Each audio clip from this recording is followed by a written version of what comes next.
Pertama tentu kalau ingin jadi dosen ya dalam konteks Indonesia, syarat yang paling utama itu adalah harus lulus S2. Gitu. Oke. Ini aturan ini muncul baru-baru sebenarnya di tahun 2000-an begitu. Kalau dulu dosen bisa dari S1. Welcome to Diksi, diskusi bawa inspirasi.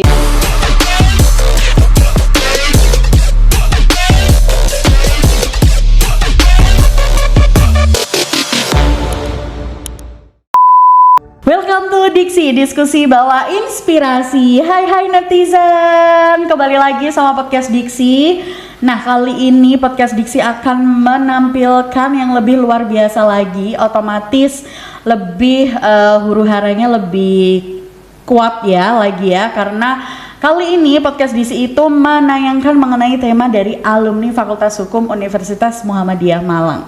Kira-kira ada siapa aja? Pastinya tetap tonton terus podcast Diksi. Jangan lupa di subscribe, jangan lupa di like, di komen, di share ya kan. Buat podcast Diksi ini semakin terbang di angkasa karena karya-karyanya yang bisa memberikan diskusi yang selalu membawa inspirasi. Langsung aja kita undang narasumber kita, alumni dari Fakultas Hukum Universitas Muhammadiyah Malang yang sekarang sudah jadi orang atau dulunya nggak jadi orang atau orang-orangan sawah, gimana ya? Kita langsung undang aja narasumber kita. Ada siapa ini? Ada Pak Ilham. Silakan masuk Pak. Silakan duduk. Sudah bapak nih. Alhamdulillah. Alhamdulillah. Bagaimana kabarnya? Alhamdulillah baik, sehat. Alhamdulillah baik. Nah, Leptizen, sekarang di sebelah aku ada Pak Ilham. Nah, kira-kira kalau Leptizen belum tahu, nanti kita akan ulas siapa sih sebenarnya Pak Ilham ini, dari asalnya dari mana, terus mengenai profesinya yang sekarang itu seperti apa, kita ulas bareng-bareng ya Leptizen. Nah, Pak Ilham, apa kabar Pak Ilham? Alhamdulillah sehat. Alhamdulillah sehat ya. Nah, sekarang Pak Ilham, Leptizen itu ada juga yang belum tahu siapa sih Pak Ilham ini sebenarnya. Boleh dikenalin nggak ke Leptizen? Boleh. Nama lengkap saya Ilham Durafiki. Saya kebetulan alumni FAUMM tahun lulus 2019. Saya alumni juga laboratorium, jadi hampir sama kayak diri ini. Oke. Dari tahun 2019 itu sudah langsung menjadi instruktur laboratorium, betul? Langsung jadi instruktur laboratorium. Terus kemudian bertingkat sekarang menjadi akademisi atau dosen. Di mana kalau boleh tahu Pak Ilham? Di Fakultas Hukum Universitas Hang Tuah Surabaya. Luar biasa Leptizen. Jadi peningkatan prestasinya atau peningkatan jenjang karirnya sangat luar biasa sekali, dan Pak Ilham ini benar-benar dari alumnus di Fakultas Hukum Universitas Muhammadiyah Malang yang lulusannya baru tahun 2019. Terus lanjut jenjang karir ke instruktur laboratorium hukum dan sekarang sudah menjadi dosen di Universitas Hang Tuah Fakultas Hukum, seperti itu. Nah, kalau ngomongin tentang profesi dosen nih Pak Ilham, kira-kira profesi dosen itu seperti apa sih Pak Ilham? Ya, pada umumnya kita tahu bahwa dosen ini bisa dibilang sebagai pendidik ya. Tapi sebenarnya di luar daripada itu sangat terlepas ya, atau lebih luas lagi daripada pendidik. Ya, jadi intinya selain pendidik profesional, dosen itu juga dibilang sebagai ilmuwan sebenarnya. Kalau kita merujuk pada undang-undang normatif ya, maksudnya dosen itu merupakan pendidik profesional dan juga ilmuwan. Jadi itu yang membedakan antar dosen dengan guru kadang seperti itu.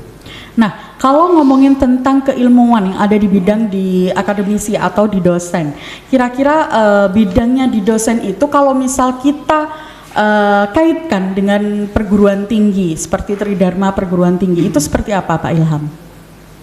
Tridharma perguruan tinggi itu melekat ya dalam definisi dosen itu memang selain dia sebagai pendidik profesional, dia juga sebagai ilmuwan. Dia harus juga bisa mentransformasikan ilmu pengetahuan itu dalam bidang tadi 3. Apa sih Tridharma itu? Ya penelitian, pendidikan, dan pengabdian masyarakat begitu. Itu 3 bidang yang memang melekat pada profesi dosen.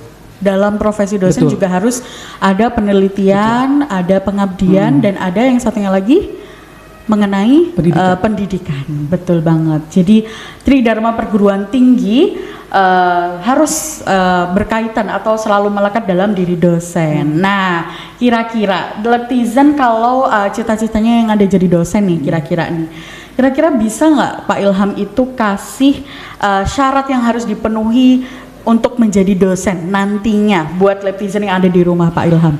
Apakah harus berparas ganteng seperti Pak Ilham atau berparas cantik seperti saya? Oh bukan, pastinya bukan ya kan.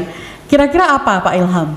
Oke, pertama tentu kalau ingin jadi dosen ya dalam konteks Indonesia, syarat yang paling utama itu adalah harus lulus S2. Gitu. Oke. Ini aturan ini muncul baru-baru sebenarnya di tahun 2000-an begitu. Kalau dulu dosen bisa dari S1 begitu.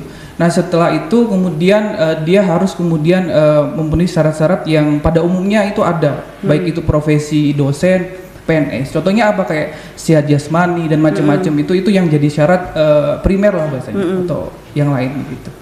Kalau untuk yang lain mengenai penelitian atau pengalaman yang Pak Ilham pernah jalani sampai sekarang menjadi profesi dosen itu apa?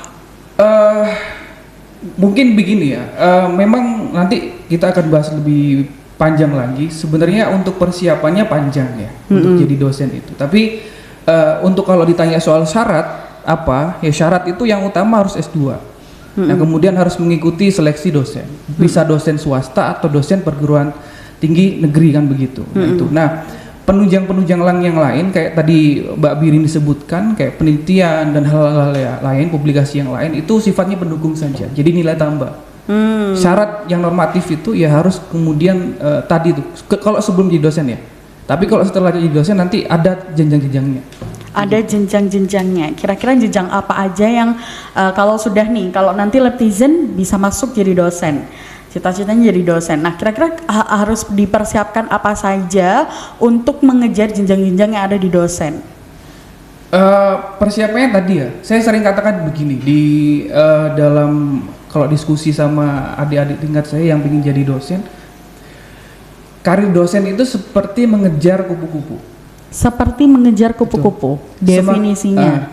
Semakin dikejar itu semakin jauh. Tapi kalau kita memupuk bunga di situ yang bagus, kupu-kupu itu akan datang. Oke, seperti lagunya Peter Pan kayaknya. Semakin ku kejar, semakin dia menjauh. Oke. Artinya begini. Kalau kita memang punya orientasi jadi dosen, itu harus kemudian mempersiapkan yang tadi. Jadi kupu-kupu tadi ibaratkan sebagai kampus ya.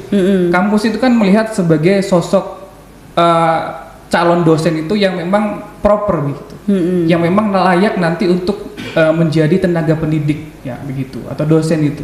Jadi memang harus itu. Nah kalau dalam hal jenjang itu dalam hal lain. Kalau sudah dia masuk, nah baru ada namanya jenjang menjadi dosen yang kita kenal sampai guru besar nanti. Oke. Nah.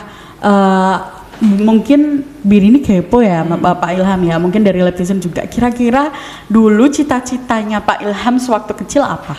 Apakah aku pengen jadi dosen sejak kecil atau seperti apa nih? Boleh di-spill? Oke, saya rasa ini setiap orang selalu melalui fase perubahan-perubahan ya di dalam cita-citanya itu. Dan fase saya kemudian apakah kemudian ditanya dari awal itu jadi dosen? Enggak. Kalau dari SD atau SMP kan terus berubah. Dulu pengen jadi dokter, pengen jadi ABRI dan seterusnya. Pengen jadi dosen itu semenjak saya semester 4 kalau tidak semester salah. 4 di jenjang strata 1 S1. Iya, S1. Justru di awal-awal tujuan saya masuk S1 itu pengen jadi jaksa sebenarnya. Oke. Gitu. Terus lambat laun semester 4 mulai pengen jadi dosen nih. Iya, alasan yang paling utama emang idealisme saya yang bisa dibilang tinggi ya. Wah, luar biasa. Gimana sih caranya biar dari S1 ini, kan teman-teman netizen ini kan juga masih mencari jati dirinya juga dan belajar ingin mengetahui skill atau kegiatan yang mungkin nantinya bisa berguna untuk masa depannya. Nah, kira-kira kita boleh nggak di-spill dari Pak Ilham kegiatan S1-nya dulu? Jadi kegiatan belajarnya atau mungkin mengikuti penelitian atau mungkin nulis seperti itu Pak Ilham. Oke, kalau dulu S1 saya aktif di organisasi terutama LSO. LSO itu KPS, Komunitas Peradilan Semu. Dulu sempat juga jadi ketua umum ya, begitu. Karena saya dulu memang tujuannya jadi akademisi, maka saya memutuskan untuk bergabung ke lab menjadi asisten. Gitu. Terus? Gitu. Karena memang saya menyadari bahwa kalau kita mau mencapai goal setting kita atau cita-cita kita itu harus dipupuk memang. Fasenya itu agak panjang, makanya saya punya kunci dulu. Kalau jadi akademisi berarti saya harus banyak kegiatan yang sifatnya akademis. Salah satunya adalah bergabung jadi asisten. Itu plusnya kalau Leptizen ikut bergabung bersama asisten di lab hukum. Bener ya Pak Ilham? Betul banget. Terus kira-kira pengalaman yang paling seru yang menjadikan Pak Ilham ada di titik ini itu apa Pak? Pengalaman paling seru ketika berorganisasi menurut saya. Karena di dalam organisasi itu selain saya memanage organisasi ya waktu jadi ketua umum, kita juga sering bertukar pikiran begitu. Makanya harusnya mahasiswa itu sangat bersyukur manakala di suatu kampus itu besar organisasinya, baik itu organisasi LSO ya internal atau OMEK begitu. Karena dinamika yang semakin besar itu membentuk cara kita untuk memandang sesuatu yang lebih luas begitu. Kalau tidak berorganisasi saya rasa agak kurang menjadi mahasiswa begitu. Tapi ada juga dari berbagai macam orang, tapi kayak aku memilih untuk tidak berorganisasi. Betul. Tapi aku cakap untuk akademisi seperti itu. Jadi kayak aku nggak perlu deh nggak perlu organisasi deh, tapi aku lo pintar, IP aku tinggi, misalnya kayak gitu. Itu gimana Pak Ilham? Itu orang yang sombong bagi saya. Wah, takut banget Leptizen. Karena sejauh apapun IPK tinggi kita, tapi kalau kita nggak punya kemampuan soft skill dan lain-lain itu, kita akan punya nilai yang di bawah itu. Juga kurang gitu. ya. Jadi, iya, jelas kurang. Gitu. Terus Leptizen, mungkin cita-cita Leptizen yang ada di rumah ini atau yang lagi nonton itu ada yang berkeinginan menjadi dosen. Nah, boleh nggak di-spill apa tantangan pada profesi yang sekarang Pak Ilham jalani? Tantangannya banyak ya, apalagi kita masukin era 5.0 sekarang. Ya, 5.0 itu sangat luar biasa. Tapi harus disadari begini, tantangan menjadi dosen itu yang paling utama adalah kita tidak bekerja berdasarkan waktu tertentu. Tetapi itu, maksudnya begini, kalau kerja perusahaan, buruh, itu kan kita terikat kerja dari jam 8 pulang jam 4. Iya. Tapi dosen itu setiap hari adalah kerja. Kenapa kerja? Karena tadi Tridharma tadi itu, ketika kita mengajar memang kita terikat dengan jam kerja. Tapi ketika kita mengabdi, kemudian ketika meneliti itu di luar jam kerja, begitu.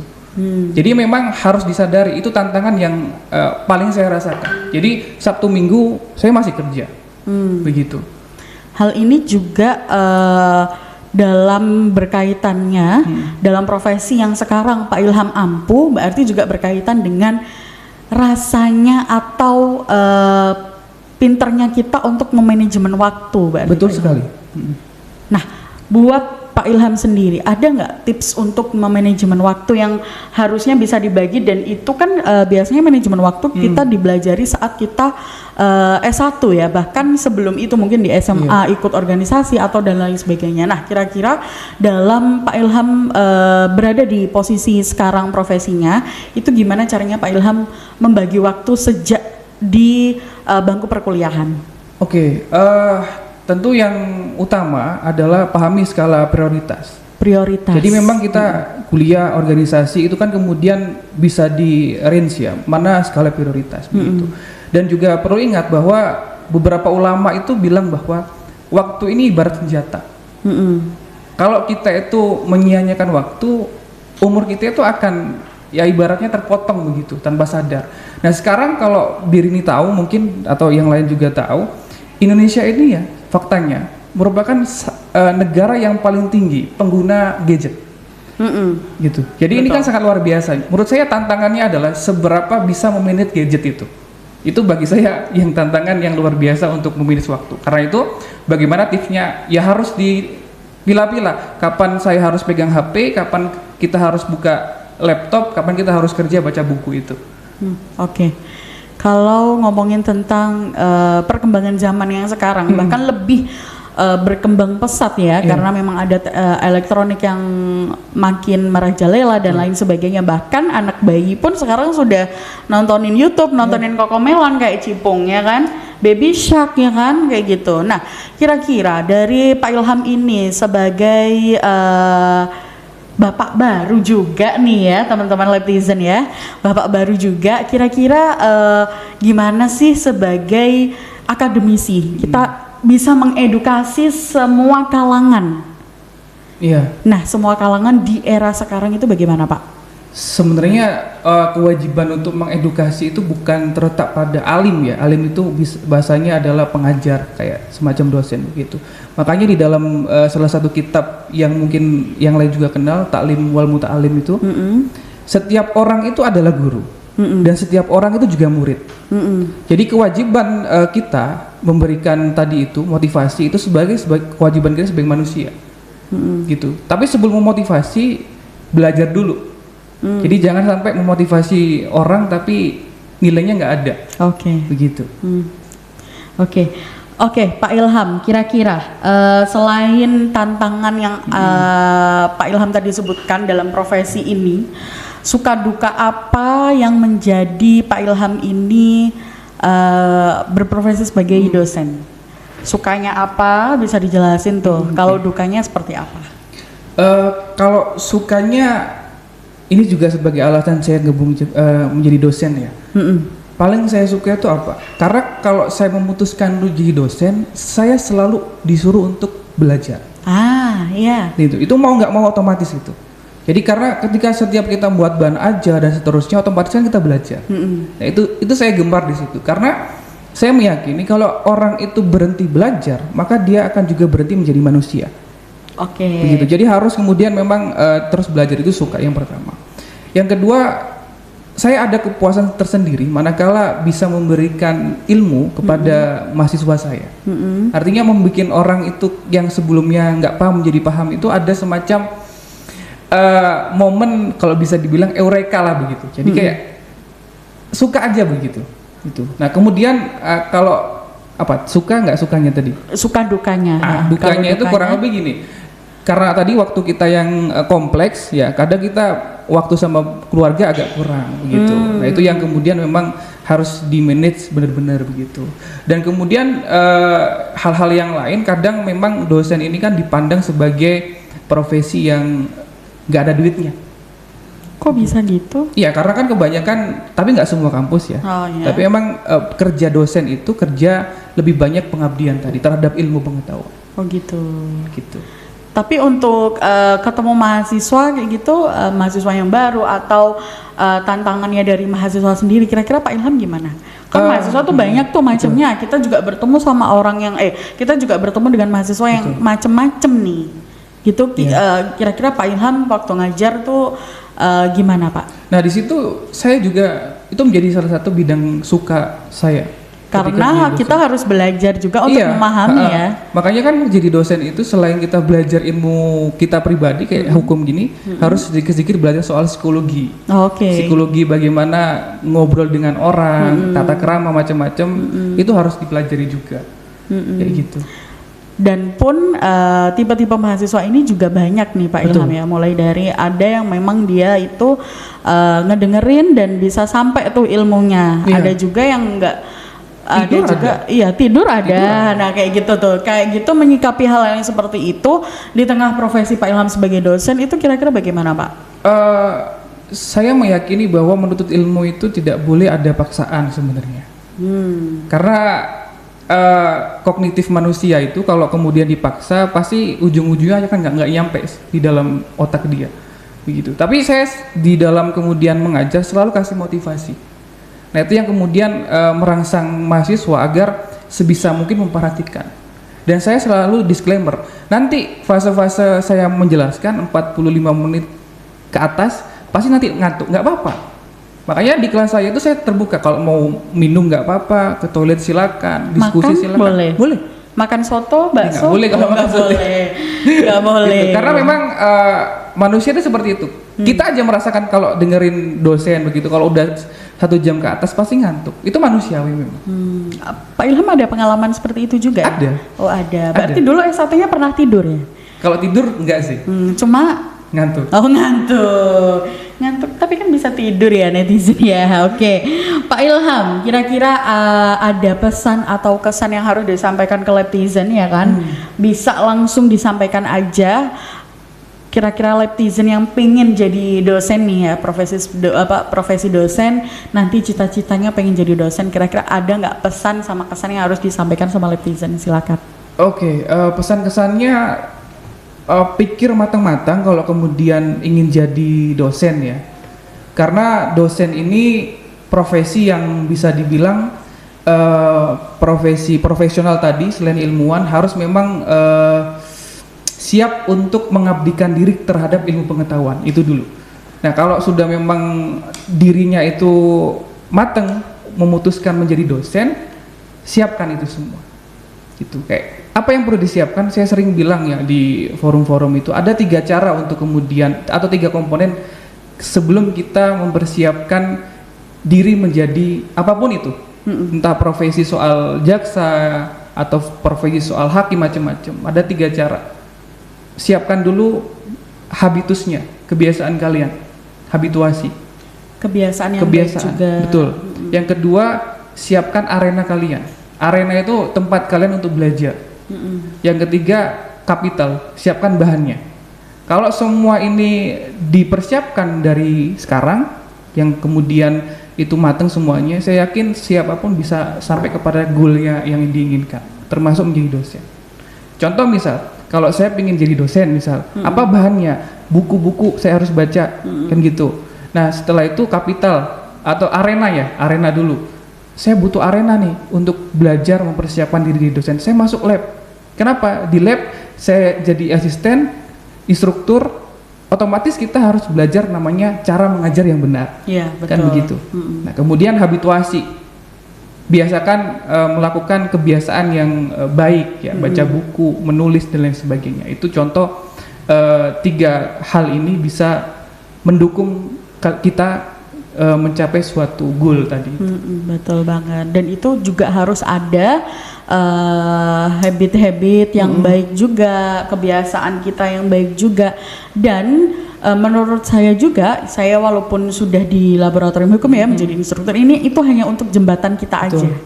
Karena semuanya berbalik lagi sama diri kita sendiri. Betul nggak Pak Ilham? Betul. Betul banget. Oke, kira-kira itu kan tadi pertanyaan yang sudah kita ulas bareng Pak Ilham. Terus Pak Ilham, selain pertanyaan tadi, itu ada pertanyaan dari netizen juga yang menitip di sosial medianya Lab Hukum. Kepo nggak Pak?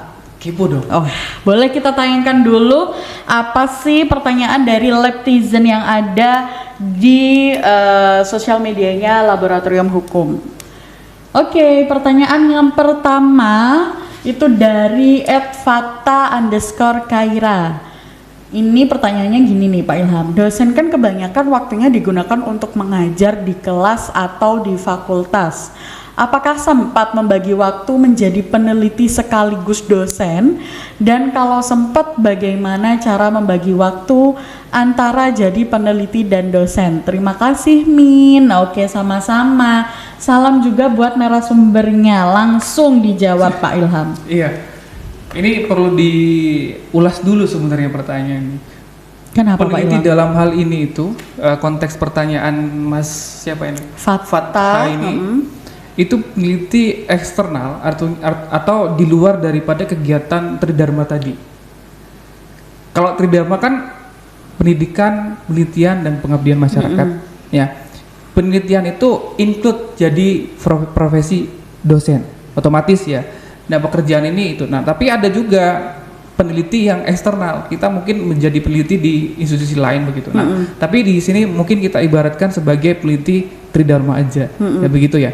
Bagaimana cara membagi waktu? Sederhana. Kalau sudah menjadi dosen, meneliti itu jadi kewajiban. Tipsnya begini kalau dari saya. Kan dosen itu mengajar. Dosen itu membuat RPS, kadang bahan ajar. Bahan ajar itu bisa bentuknya modul atau buku dan macam-macam. PPT juga bisa. ketika kita menyusun bahan ajar atau PPT itu sebenarnya kita sedang menulis. Oke. Nah, bahan-bahan itu kemudian bisa dikembangkan menjadi bentuk penelitian. Gitu. Dalam bentuk draft, misal naskah publikasi jurnal itu bisa. Jadi kita dosen itu bisa kerjanya langsung lompat-lompat gitu loh. Di langsung satu kerjaan itu bisa mukul banyak hal begitu. Gitu. Bahkan di salah satu syarat di perkembangan akreditasi hari ini itu harus ada yang kekhususan. Misal saya nih konsentrasi di bidang lingkungan hidup energi. Nanti ketika penelitian saya itu sudah dibuat harus bisa dimunculkan jadi mata kuliah hukum energi. Nah itu kayak gitu. Jadi semua itu bisa linear lah begitu. Jadi cara membagi waktunya sederhana. Kalau bisa satu kali kerja itu bisa langsung kena di beberapa aspek yang lainnya. Oke. Jadi kita langsung bisa balik lagi tentang kebiasaan kita ya. Betul. Pak Ilham ya. Jadi kalau kebiasaan kita bisa menulis atau bisa hal sederhana itu bisa diteliti kapanpun dan dimanapun. Iya. Kayak gitu. Itu tips yang sederhana sekali Letizen. Semoga bisa menjawab pertanyaan dari Mas Fata _Khaira. Terima kasih Mas Fata sudah bertanya. Kemudian lanjut untuk pertanyaan kedua dari @ilayan Dina. Sebagai orang yang menggeluti profesi dosen, bagaimana tanggapan Bapak atas anggapan saat ini yang mana dosen menjadi profesi kurang menarik bagi generasi muda? Benar. Gimana memang. tuh? Menurut saya menarik aja kalau dosennya ganteng ya. Oh, bukan. Karena begini, kita dosen itu nggak punya lencana di pundak. Pangkat atau jabatan. Betul, ya ada tadi jenjang karir kayak misal guru besar, lektor kepala itu kita ada memang gitu. Tapi kenapa dosen nggak menarik? Kita nggak pakai seragam, kita nggak pakai lencana di pundak, kayak gitu. Nggak kayak halodeck ya? Oh nggak. Lanjut Pak Ilham. Ya, nggak menariknya karena itu. Terus aspek yang lain mungkin soal gaji mungkin ya. Tapi soal gaji ini tergantung univnya. Kadang ada yang besar banget, ada yang kemudian nggak layak, itu ada. Jadi belum ada regulasi di Indonesia ini yang satu misal UMR dosen ini berapa minimal itu nggak ada. Jadi macam-macam tergantung kampusnya. Itu yang kemudian juga dibilang nggak menarik sih. Tapi bagi saya ya menarik karena kan itu profesi saya begitu. Oke. Terus buat generasi muda yang sampai nggak pengen aja jadi dosen nggak bisa bikin kaya, nggak kayak mas-mas tambang kayak gitu, gimana dong Pak Ilham? Setiap orang punya tujuan masing-masing, orientasi masing-masing gitu. Kalau emang orientasinya itu soal duit ya, kaya dan lain-lain, saya anjurkan jangan jadi dosen. Jadi owner skincare? Betul. Oh enggak. Tapi perlu diingat, iya. perlu diingat, selain jadi dosen, kita juga masih bisa berusaha, memberikan konsultasi hukum dan lain-lain, itu bisa. Jadi jangan jadi dosen sekedar jadi dosen begitu maksudnya. Kita Begitu. juga bisa, Bisa menjadi profesi lain juga ya. Bisa, sepanjang itu bukan kayak jadi ABRI, PNS ya. PNS kan nggak boleh, kita masuk parpol dan lain-lain itu kan nggak boleh. Nyalek? Nggak boleh. Oh nggak boleh. Padahal mau nyalek. Oh enggak ya. Terus Pak Ilham, boleh nggak sih kasih satu atau kalimat yang mungkin nantinya bisa membawa Letizen ini selalu semangat. Betul. Untuk menggapai cita-citanya. Kira-kira apa kata-kata hari ini dari Pak Ilham? Pelaut ulung tidak lahir dari laut yang tenang. Dia terbentuk dari tantangan dan proses. Maka berproseslah. Wah, luar biasa sekali Letizen. Keren sekali ya. Sudah ada tepuk tangan otomatis mungkin podcast kali ini.